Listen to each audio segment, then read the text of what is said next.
नमस्कार, जन उत्तराखंड में आप सभी का स्वागत है। मैं हूं प्रभात। सबसे पहले हेडलाइंस।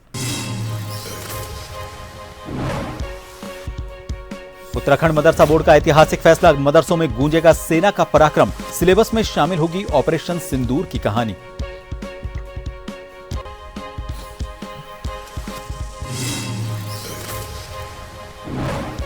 देहरादून के मांडूवाला में सीएम धामी ने सरस्वती विद्या मंदिर के छात्रावास का किया शिलान्यास। विद्यार्थियों को दी शुभकामनाएं। स्थानीय नेता भी रहे मौजूद।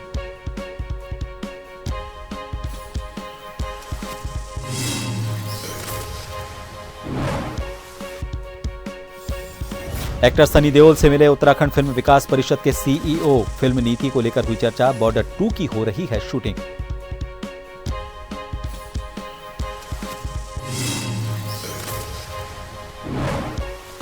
नैनीताल में बिना सत्यापन के रहने वालों पर शिकंजा। काला ढूंगी के कई वार्डों में पुलिस और एसएसबी ने चलाया सत्यापन अभियान। किराएदारों और मकान मालिकों में हड़कंप।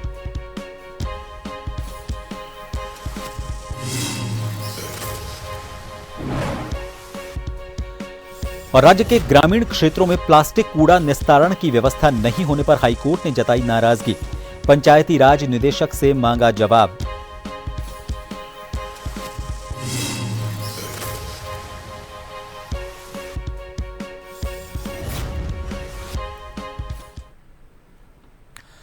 पाकिस्तान की कायराना हरकत के जवाब में भारतीय सेना का पराक्रम ऑपरेशन सिंदूर के जरिए सबने देखा है। अब उत्तराखंड की धामी सरकार ने बड़ा फैसला किया है। मदरसों में भी अब छात्र छात्राओं को ऑपरेशन सिंदूर के बारे में पढ़ाया जाएगा। उत्तराखंड मदरसा बोर्ड ने यह फैसला लिया है जिससे बच्चे सेना के पराक्रम की कहानियों से परिचित हों। फैसले को लेकर मुख्यमंत्री पुष्कर सिंह धामी ने कहा कि सभी वर्गों से लेकर बच्चों को सेना के शौर्य के बारे में पढ़ाना चाहिए ताकि भारत की शक्ति का देश के नौजवानों को गौरव महसूस हो सके। उन्होंने कहा कि प्रधानमंत्री नरेंद्र मोदी की दूरदृष्टिता और नेतृत्व के कारण भारत की तरफ आंख उठा के देखने वालों का नाम और निशान मिटा दिया जाएगा।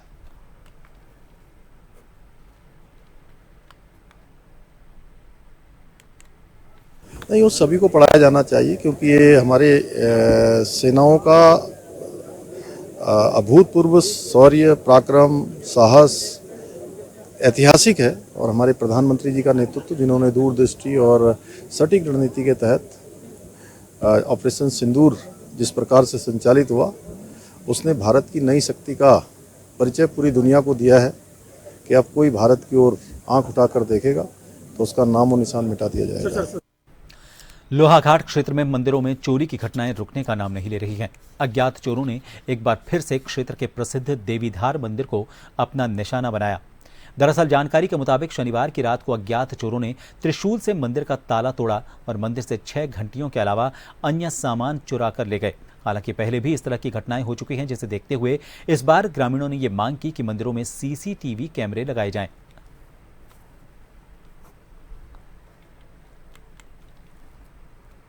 चोरी की घटना हुई है देवीधार में। वहां जाके देखा तो वहां पे ताला तोड़ा गया था और वहाँ पे लगभग 5-6 घंटियाँ भी चोरी हुई हैं। और इससे पहले भी एक बार वहाँ पे चांदी का छत्र जो है चोरी हो चुका है और हनुमान मंदिर में भी एक घंटी चोरी हो चुकी है। कल हमने उसमें एसओ साहब को एक एफआईआर, उसमें लिखित में एक एफआईआर दी है और पुलिस का कहना है कि उसमें जो है उचित कार्रवाई की जाएगी। लाभार्थियों के सत्यापन को लेकर उत्तराखंड सरकार ने कड़े निर्देश दिए हैं। हर जनपद के प्रत्येक गांव और शहर के लाभार्थियों के सत्यापन की प्रक्रिया के आदेश पारित होने के बाद आज जनपद उधम सिंह नगर के जसपुर विधानसभा क्षेत्र में जसपुर एसडीएम चतर सिंह चौहान ने अपने कार्यालय में सभी विभागीय अधिकारियों की बैठक ली। साथ ही इस दौरान उन्होंने क्षेत्र के लाभार्थियों के सत्यापन के कड़े निर्देश जारी करते हुए जल्द ही सत्यापन का काम पूरा करने के निर्देश जारी किए।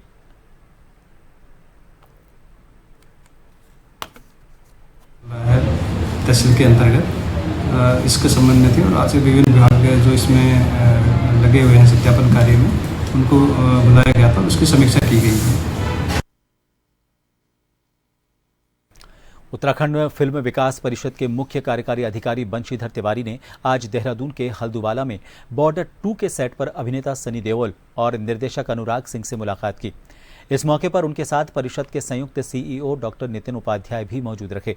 मुलाकात के दौरान उत्तराखंड की फिल्म नीति, लोकेशन विविधता और राज्य सरकार द्वारा दिए जा रहे सहयोग पर सार्थक चर्चा हुई।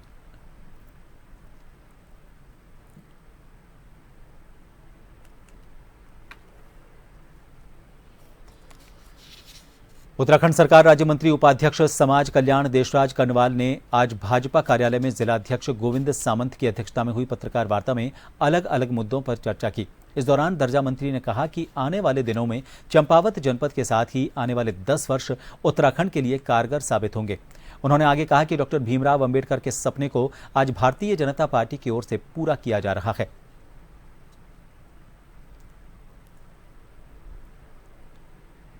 मुख्यमंत्री श्री पुष्कर सिंह धामी जी के नेतृत्व में ये प्रदेश आगे बढ़ रहा है।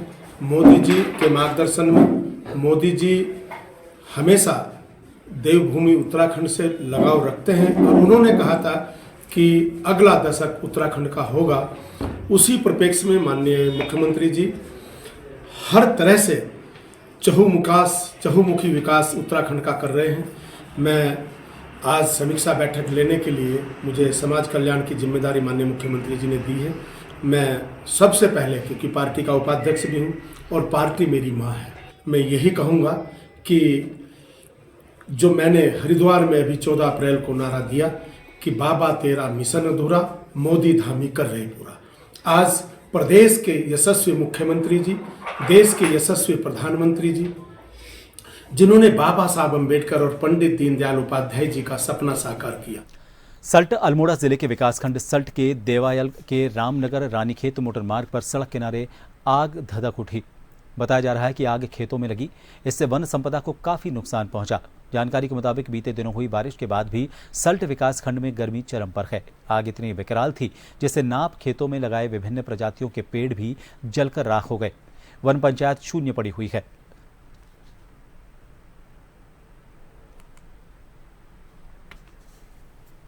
से रामनगर की तरफ जा रहा हूँ और एकाएक इत्तेफाक हुआ कि मैं जैसे ही लेवल के नज़दीक पहुँचा तो ऊपर यहाँ आग लगी हुई है। यहीं नज़दीक में हमारा आदर्श इंग्लिश मीडियम स्कूल है, ऊपर प्राथमिक स्वास्थ्य केंद्र है और ये ऊपर से गांव से लगते हुए आग नीचे को आ गई है। इसमें बहुत बड़ी विडंबना है।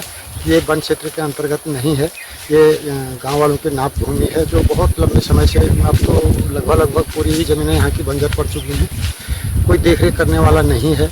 यदि वन विभाग को इसकी सूचनाएं दी जाती हैं तो वो ये कहते हैं कि ये नाप भूमि है, ये वन विभाग के अंतर्गत नहीं है और नाप भूमियों में इस प्रकार की कोई व्यवस्था नहीं है आग बुझाने की।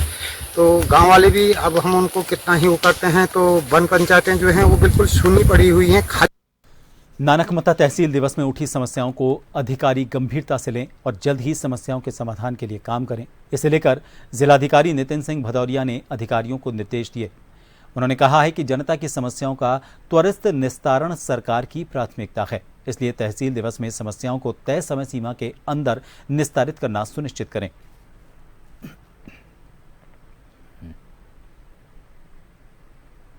प्राप्त हुई और 41 में 18 शिकायतें मौके पे ही निस्तारित की गई और इसमें 2 विभाग हम लोग खुद भी वो हैं। एक बिजली विभाग की काफ़ी शिकायतें हैं जिसमें एसडीएम साहब को स्वयं निर्देशित किया गया है। कल सुबह ये लोग वहाँ पे जाएंगे, यहाँ स्थल पे मौके पे जाकर शिकायतों को दूर करेंगे।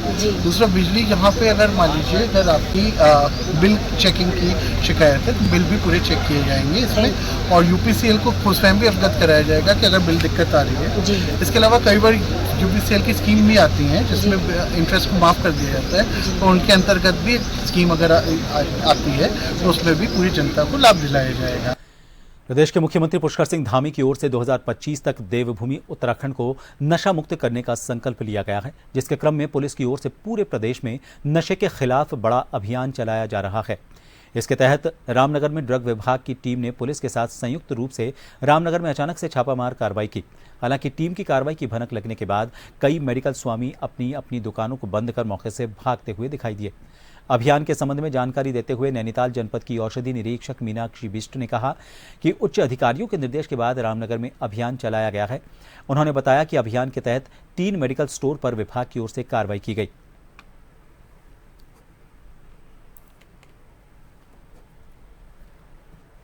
एफडीए के निर्देशों के क्रम में हमारे ड्रग विभाग और पुलिस विभाग द्वारा एक संयुक्त कार्रवाई रामनगर क्षेत्र में की गई है।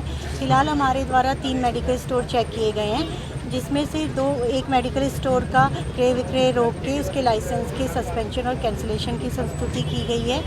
दूसरे मेडिकल स्टोर को हमने अनियमितताओं के क्रम में स्पष्टीकरण प्रस्तुत करने को कहा गया है। और जो हमारा तीसरा मेडिकल स्टोर है, इसमें हमें अनियमितताएं मिली हैं, मनोप्रभावी औषधियाँ मिली हैं, जिसके क्रम में फर्म की दवाइयों को फॉर्म 15 पे सीज किया गया है और फर्म को तालाबंदी की गई है। मैडम, देखा जाए तो रामनगर में आज भी कई मेडिकल स्टोर बंद करके भागते हैं और हमेशा ये लोग गश्ते हैं, तो इनके खिलाफ क्या करेंगे? जो मेडिकल स्टोर बंद करके भागे हैं उनका नाम हमारे द्वारा नोट किया जाएगा और जो अग्रिम हमारी कार्रवाई होगी उसमें पहले हम उसी मेडिकल स्टोर को हमारे द्वारा चेक किया जाएगा। हरिद्वार के कनखल इलाके में 2 शातिर बदमाशों ने पीएनबी के एटीएम को गैस कटर से काटने की कोशिश की, लेकिन गश्त कर रही कनखल पुलिस की सतर्कता से इस लूट को नाकाम कर दिया गया। जानकारी के लिए आपको बता दें, यह घटना बीती रात करीब 2:35 की है।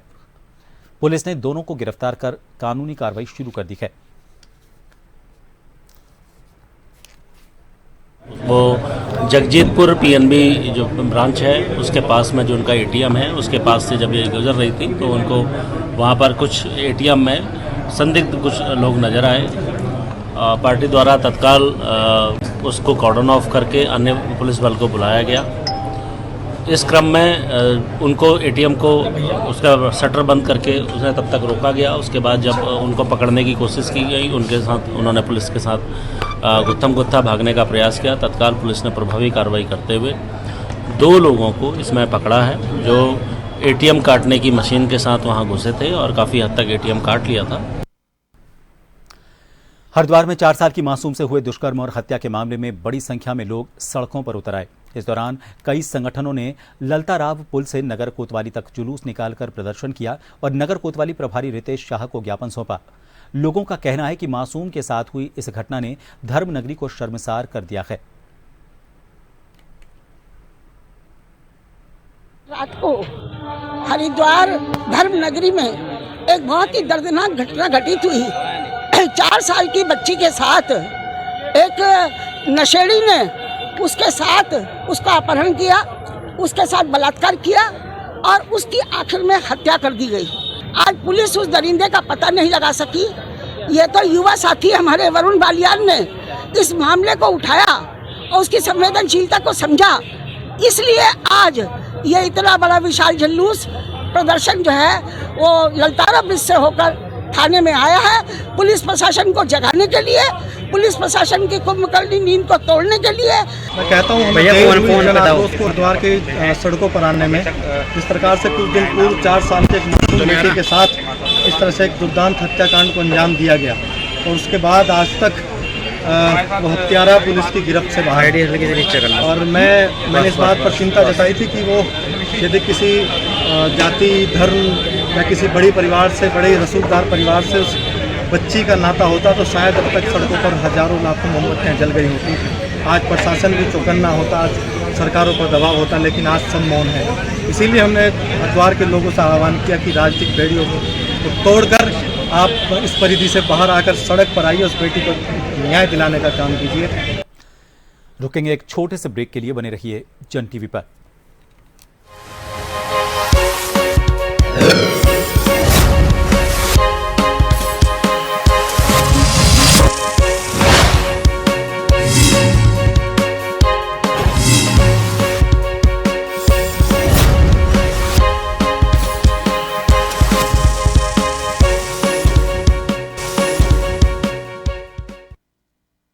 ब्रेक के बाद एक बार फिर आप सभी का स्वागत है। पिछले दिनों जहां भारतीय सेना ने ऑपरेशन सिंदूर चलाकर आतंकवादियों के कई ठिकानों को नष्ट किया और कई आतंकवादियों को मार गिराया, वहीं देश भर में भारतीय सेना के अदम्य पराक्रम और शौर्य प्रदर्शन के सम्मान में तिरंगा शौर्य यात्रा निकाली जा रही है। डोईवाला में स्कूली छात्र छात्राओं के साथ बड़ी संख्या में डोईवाला वासियों ने भाजपा कार्यकर्ताओं और पूर्व सैनिकों के साथ तिरंगा शौर्य यात्रा निकालकर भारतीय सेना के साथ देश के प्रधानमंत्री नरेंद्र मोदी का आभार जताया। यात्रा में डोईवाला विधायक बृजभूषण गैरोला ने शिरकत की।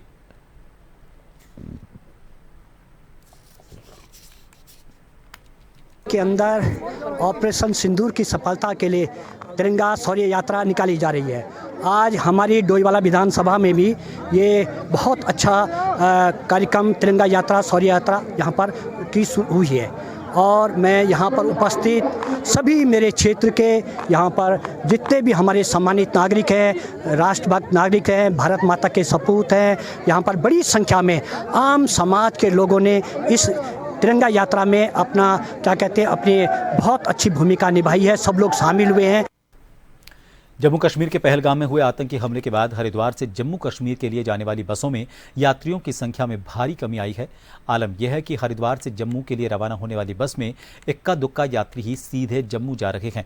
इसके चलते रोडवेज को कई बार बस की रवानगी रद्द करनी पड़ रही है, जबकि कई बार बस को बीच रास्ते से ही लौटाने को मजबूर होना पड़ रहा है। रोडवेज स्टाफ और यात्रियों का कहना है कि आतंकी हमले के बाद से लोगों में डर बना हुआ है। जो लोग जरूरी काम से जम्मू जाना चाहते हैं, सिर्फ वो ही बस से यात्रा कर रहे हैं। फर्क है, जब मैं पिछली बार गाड़ी लेके गया था तो गाड़ी मुझे लुधियाना से ही वापस लानी पड़ी थी, यात्री कम होने के कारण। इस वजह से गाड़ी नहीं जा पा रही, क्योंकि वहां पे अभी डर है। देखो डर है तो सवारी नहीं निकल पाती, और जब सवारी निकलेंगी तो जब ही गाड़ी चलेगी। अब आज जा रही है, ऐसा हो रहा है कभी जा रही है कभी नहीं जा रही है। आज भी एसपी चंपावत अजय गणपति के निर्देश का चंपावत जिले में चलाए जा रहे नशा मुक्त उत्तराखंड अभियान के तहत चंपावत पुलिस को एक चरस तस्कर को 2 किलो 520 ग्राम चरस के साथ पकड़ने में कामयाबी मिली, जबकि एक आरोपी पुलिस को चकमा देकर फरार हो गया। एसपी चंपावत अजय गणपति ने प्रेस वार्ता कर बताया कि 19 मई को चंपावत जिले के पाटी थाना क्षेत्र में पाटी पुलिस और एसओजी टीम के द्वारा संयुक्त रूप से चेकिंग अभियान चलाया जा रहा है। इस दौरान लोहाघाट रोड में किमाड़ी धार मोड़ यानी पाटी के पास पुलिस को एक बाइक में 2 युवक आते हुए नजर आए। पुलिस ने बाइक को रोककर तलाशी ली तो 2 किलो 520 ग्राम चरस बरामद हुई। आरोपी युवक को गिरफ्तार कर लिया गया है। नशा मुक्त उत्तराखंड के अभियान के क्रम में लगातार जनपद चंपावत पुलिस की कार्रवाई जारी है।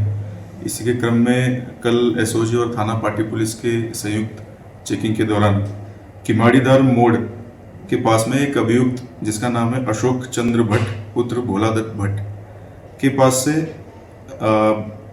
2 किलो 520 ग्राम चरस तथा एक आईफोन और जो बाइक जिसमें परिवहन किया जा रहा था वो बाइक बरामद हुई। मौके से उसका एक साथी जंगल की ओर भागा। पूछताछ में उसका नाम दीपक भट्ट पुत्र पांडेव भट्ट, दोनों ही जो अभियुक्त थे ये बिरगुल थाना चंपावत के रहने वाले हैं। इसका नाम प्रकाश में आया है। इस संबंध में मुकदमा अपराध संख्या 15/25 अंडर एनडीपीएस एक्ट लॉन्च किया गया है। अभी इसमें वैधानिक कार्रवाई जारी है। जो हमारी बरामदगी का जो विवरण है वो 2 किलो 520 ग्राम चरस है, मोटरसाइकिल है, अपाचे मोटरसाइकिल है, एक आईफोन है और 3500 रुपये नगद उसे बरामद।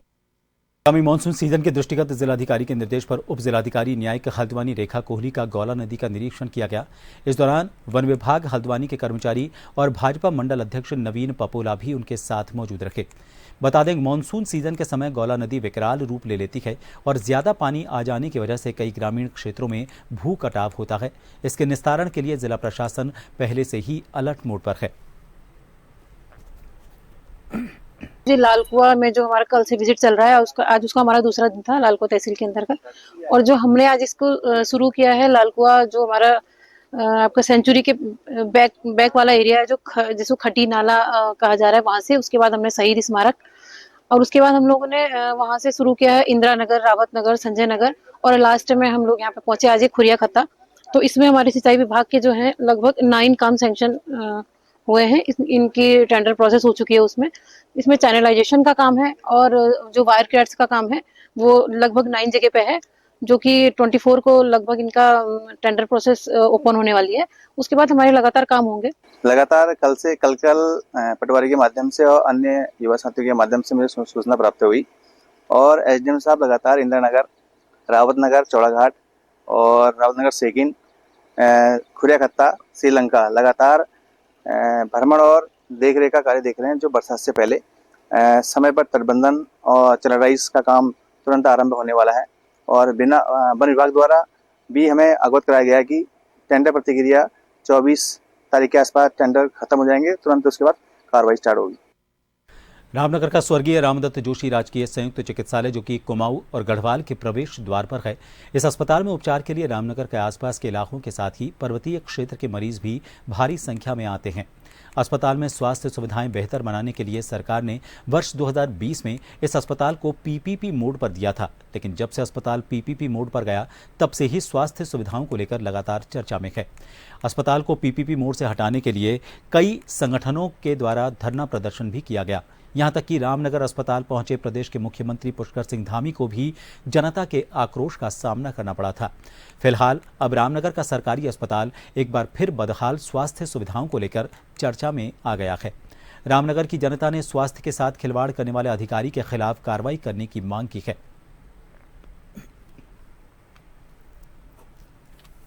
पहले तो उन्होंने बोला 11 बजे के बाद आना, हमने 11 बजे के बाद आए तो उन्होंने ये बोला कि 350 रुपये जमा करो जब जांच होगी। वो भी कल होगी, आज नहीं होगी। पहले कह रहे अब यहाँ ये भी कह रहे कि जांच फ्री होगी। हाँ, पहले कह रहे थे कि जांच फ्री होगी 11 बजे के बाद। हमने 11 बजे के बाद बैठ गया तो वो ये कह रहा कि फ्री नहीं होगी, पैसे बिलिंग कटा के लेकर तब होगी जाँच। अंजार आप जांच के लिए आए हॉस्पिटल? जी, हार्ट का बीमार हूँ मैं, और वैसे अब जांचें नहीं हो रही। कोई किसी कहते, कोई किसी कहते, जांचें नहीं हो रही। कितने पैसे मांग रहे हैं? 400 मांग रहे हैं कि साहब बिल कटवाओ पहले काउंटर पे, जब जांचें होंगी। लैब की जांचें फिलहाल तो हमने 11 बजे तक तो बिलिंग की बात कर की है। जो जांचें हमारे वहाँ होती हैं वो हम उसके चार्ज लेंगे, लेकिन जो जांचें हमारे वहाँ नहीं होंगी चंदन डायग्नोस्टिक करेगा। 11 बजे के बाद, क्योंकि हमारे पास अल्टी एक ही है, तो 11 बजे के बाद ऑलमोस्ट सारी जांचें जो है चंदन डायग्नोस्टिक करेगा, फ्री ऑफ कॉस्ट करेगा। यदि अगर कोई पैसा लिया जा रहा है तो सरकारी खाते में जा रहा होगा, वो हमें लिया जा रहा होगा, कोई किसी व्यक्ति के जेब में नहीं जा रहा है। लेकिन मैंने क्लियर कट इंस्ट्रक्शन दे रखे हैं कि 11 बजे के बाद कोई भी सैम्पलिंग के पैसे नहीं लिए जाएंगे। वो सारे सैम्पलिंग चंदन डायग्नोस्टिक करेगा, वो उसकी जाँचें चंदन डायग्नोस्टिक करेगा। चलते चलते एक बार फिर नजर डालेंगे हेडलाइंस पर।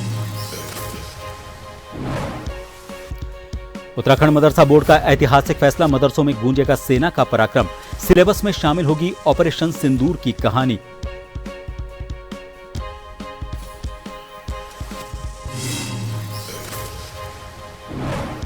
देहरादून के मांडूवाला में सीएम धामी ने सरस्वती विद्या मंदिर के छात्रावास का किया शिलान्यास, विद्यार्थियों को दी शुभकामनाएं, स्थानीय नेता भी रहे मौजूद।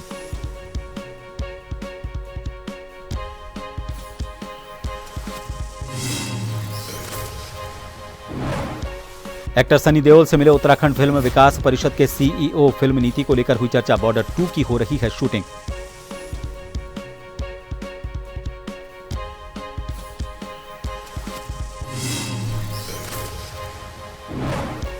नैनीताल में बिना सत्यापन के रहने वालों पर शिकंजा, काला ढूंगी के कई वार्डों में पुलिस और एसएसबी ने चलाया सत्यापन अभियान। किराएदारों और मकान मालिकों में मचा हड़कंप।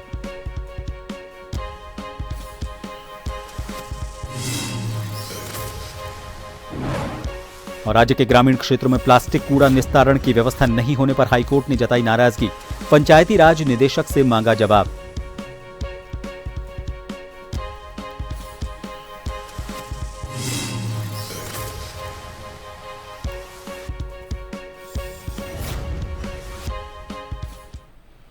और जन उत्तराखंड में फिलहाल के लिए इतना ही। नमस्कार।